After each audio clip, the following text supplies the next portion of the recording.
Olá, estamos começando mais uma edição do programa Em Discussão aqui pela TV Assembleia no canal 8.2. O programa de hoje é de interesse de todos. Vamos conhecer um pouco sobre o PROCON da Paraíba, seu trabalho, como atende, o que significa para os consumidores da Paraíba e uma atenção especial aos microempreendedores, já que o PROCON da Paraíba desenvolve um trabalho voltado para eles nesta época do ano para a declaração do imposto de renda. E é sempre bom estar em dia com o leão, com o imposto de renda, para que não seja perdido nenhum direito. E para conversar com a gente sobre o PROCON da Paraíba e a sua atuação, a superintendente do PROCON, doutora Kessia Liliane. Seja bem-vinda, doutora Kessia, que é o programa em discussão da TV Assembleia. É um prazer, Marcos, aqui estar dialogando com todos os telespectadores do programa em discussão, trazendo o nosso trabalho à frente do PROCON, prestando contas e informando a população acerca dos seus direitos. Doutora Kessia, vamos, como diz o adágio popular, começar pelo começo. Queria que a senhora explicasse o que é o PROCON e qual o papel que esse órgão desenvolve aqui na sociedade paraibana.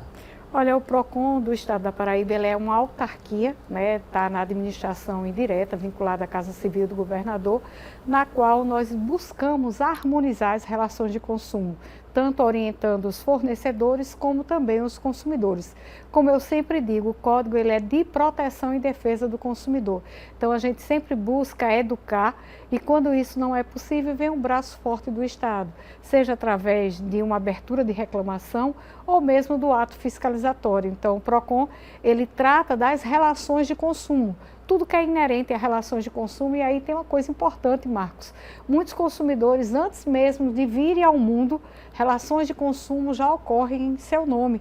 Como, por exemplo, a mãe que está grávida, aguardando seu filho, e aí já começa a fazer enxoval, ir a médico, então tem todo um preparativo. Percorremos toda a nossa existência realizando as mais diversas relações de consumo. E aí, mesmo quando o consumidor vem a óbito, é importante dizer que em seu nome ainda algumas relações de consumo ocorrem, como por exemplo, compra da urna, sepultamento, flores e dentre outras coisas mais. Então é importante dizer que o PROCON ele está sempre presente na vida do cidadão, auxiliando, informando e protegendo todos os consumidores paraibanos. Interessante. E como o cidadão pode procurar o atendimento do PROCON? Quais são os canais de atendimento? O consumidor ele pode procurar o PROCON presencialmente. Nós temos 27 unidades espalhadas por todo o estado. O consumidor entra lá na nossa página procon.pb.gov.br e ele vai olhar aquele que é mais próximo de si, ou mesmo através do nosso WhatsApp 98618-8330. Só aqui em João Pessoa nós temos 6 unidades disponíveis para atender o consumidor paraibano. As demais são todo o estado. Nós temos também os canais de Facebook, de Instagram e também do X. A senhora pode repetir o número do WhatsApp, porque pode ser que o nosso telespectador não tenha tempo de anotar. Então se prepara aí, porque já agiliza, né, o atendimento. Com certeza. Você já adianta a documentação que precisa levar, então já faz parte desse atendimento. Pois não, 98618-8330. E lá o consumidor vai escolher. 1 é a sede, 2 é o disque denúncia, ou então informação de telemarketing, 3 e assim sucessivamente. Ele vai escolher aquele mais próximo de si. E aí já vem aquela dúvida, né, que muitos consumidores dizem, qual a diferença entre o PROCON do estado e o PROCON do município? Isso. Bem, está na circunscrição. Todos nós temos competência para atuarmos em todas as relações de consumo. No entanto, em qualquer unidade do PROCON do estado, o consumidor paraibano ele poderá ser atendido, diferente daquele que busca o município, que são para aquelas relações de consumo ocorridas no município. Doutora Kessia, existe algum tipo de demanda que é mais comum, que é mais procurado pelos consumidores para ter acesso ao PROCON? Olha, com certeza.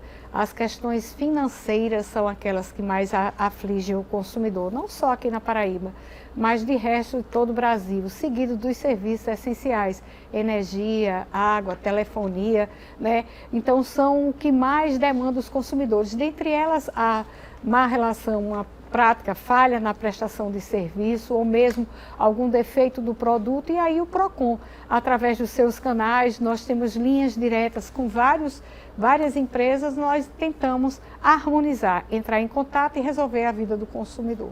Doutora Kessia, a senhora já falou na sua abertura, na sua primeira palavra, que o PROCON atua desde as ações educativas, mas também, quando necessário, há também a mão firme do Estado, ou seja, não é só a parte de educação, de fiscalização, existem sanções também, quais são esses tipos de sanções e até onde o PROCON pode ir nesse quesito? Olha, nós temos várias sanções que estão lá preconizadas no nosso Código de Proteção e Defesa do Consumidor. Nós primeiro entramos em contato com essas empresas para tentar solucionar a demanda do consumidor. Quando aquilo é um pouco mais complicado, a gente abre para uma audiência. Então, aí a gente instaura um procedimento administrativo, ou mesmo através do ato fiscalizatório. Lavramos uma notificação, um auto de apreensão, um auto de constatação, ou mesmo um auto de infração.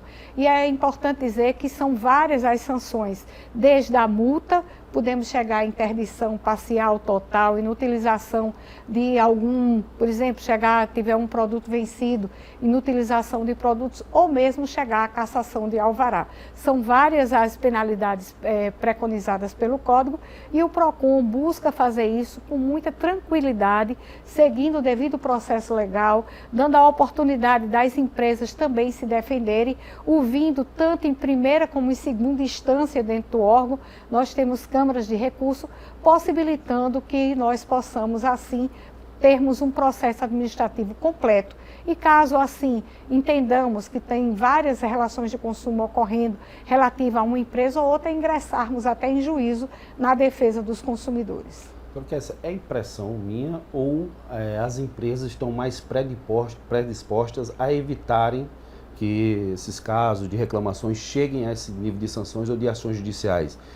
O PROCON atua muito também nessa questão dos acordos, né, de intermediar essa conversa, esse diálogo entre os consumidores e a empresa, e pelo menos me parece que as empresas, pelo que acompanham pela mídia, estão mais predispostas a evitarem a chegar nesse ponto de sanções ou de ações judiciais e tentam ou diretamente via o consumidor ou via PROCON chegar a um acordo antes. Com certeza, Marcos, é importante dizer que a menor multa do PROCON, ela equivale a 200 UFIs que foi substituído pelo FRE.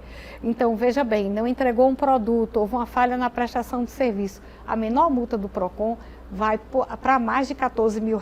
Já é um valor bastante significativo, que é por isso também um número de acordos significativos. É importante destacar também que o PROCON, dentro do PROCON nós temos 2 SEJUSCs. Tanto o SEJUSC relativo aos acordos, às mediações realizadas pelo órgão, como também um SEJUSC que trata do pró-endividados, onde aqueles consumidores hipervulneráveis que estão em questão de superendividamento, eles também têm essa possibilidade de realizarem acordos dentro do PROCON. E aí nós temos os mutirões, né? Só ano passado, no montante de mais de 50 mil atendimentos, 19 mil e poucos foram relativos a mutirão. E aí é importante destacar que esse consumidor que reconhece que deve, ele pode nos procurar, lembrando, por se tratar de uma ação de um órgão governamental do Estado, é o PROCON estadual, quando nós dizemos estamos em mutirão em determinado local, qualquer consumidor pode nos procurar em qualquer uma das nossas unidades que nós iremos buscar tentar negociar aquele débito do consumidor, fazendo com que ele volte a ser reinserido no mercado de consumo. Pois é, que bom, né, que as empresas estão mais conscientes, né, e evitando que esses casos se agravem. Mas existem aquelas também que às vezes utilizam até de má fé, né? Quando uma empresa resolve descumprir um acordo que foi firmado lá entre a empresa e o consumidor via PROCON, o que o PROCON pode fazer também com relação a isso, depois que infelizmente chega a esse caso? Olha, a gente aplica penalidade administrativa, geralmente uma multa, né, junto a essa empresa, lembrando, como o acordo ele é homologado pelo NUPEMEC do Tribunal de Justiça, é um título executivo extrajudicial, fazendo com que esse consumidor ele possa executar essa dívida, facilitando a vida do consumidor também, e segue os devidos processos administrativos, inclusive com aquela empresa ela podendo ser incluída no cadastro de reclamação fundamentada. E esse cadastro é o imperativo do artigo 44 do CDC, que diz que todos os órgãos deverão manter atualizados o cadastro dos últimos 5 anos, ou seja, agora em março nós fizemos o nosso cadastro, publicitamos o nosso cadastro de reclamação fundamentada, possibilitando que o consumidor, antes de contratar, ele verifique, aquela empresa foi demandada do PROCON. ela resolveu ou não resolveu, foi fundamentada, atendida ou não atendida. Ali não estão todas as demandas do órgão, mas aqueles processos formalizados. Doutora Kessia, a gente percebe também que o PROCON goza de uma simpatia, de um respeito muito grande por parte da sociedade dos consumidores. Mas sempre tem aqueles céticos também, né, que não acreditam no serviço público ou questiona. Existe uma demora no atendimento? Existe um cálculo de um tempo médio entre a procura que o consumidor tem, o momento que o consumidor procura o PROCON e a resolução do problema ou o encaminhamento da solução? Olha, Marcos, é importante você trazer essa pergunta, porque possibilita, na maioria das vezes, o PROCON ele tem linhas diretas com essas empresas. Ou seja, o consumidor já sai do PROCON com algum encaminhamento. Quando isso não é possível, a gente faz através de uma CIP, que nós encaminhamos à empresa um e-mail que eles têm 10 dias, não é 10 dias úteis não, 10 dias corridos para dar uma tratativa, uma solução àquela tratativa, tanto para o consumidor como para o PROCON.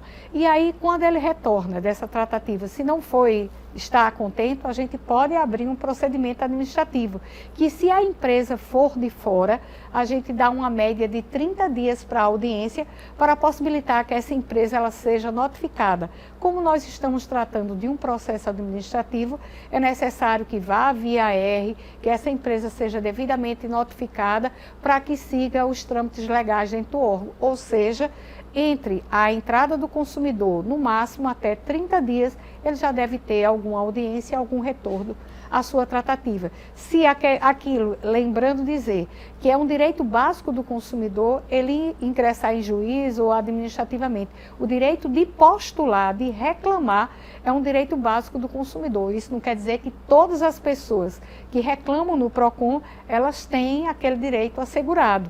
Mas muitas vezes só com o nome do órgão, com a ligação do órgão, a gente consegue resolver a demanda do consumidor.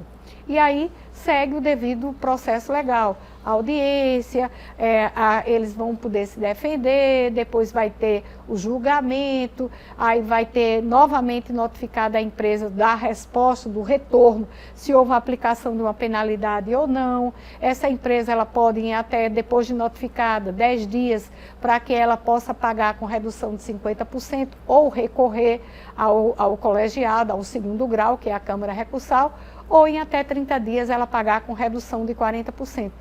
Após isso, é inscrição em dívida ativa. É importante dizer também que, através de convênio com a PGE, essas empresas elas são inscritas em dívida ativas e também são protestadas. Por isso, o índice de resolutividade do órgão ser tão alto. Verdade. Estamos conversando com a doutora Kessia Liliana, superintendente do PROCON na Paraíba. A gente vai fazer um pequeno intervalo agora e volta já.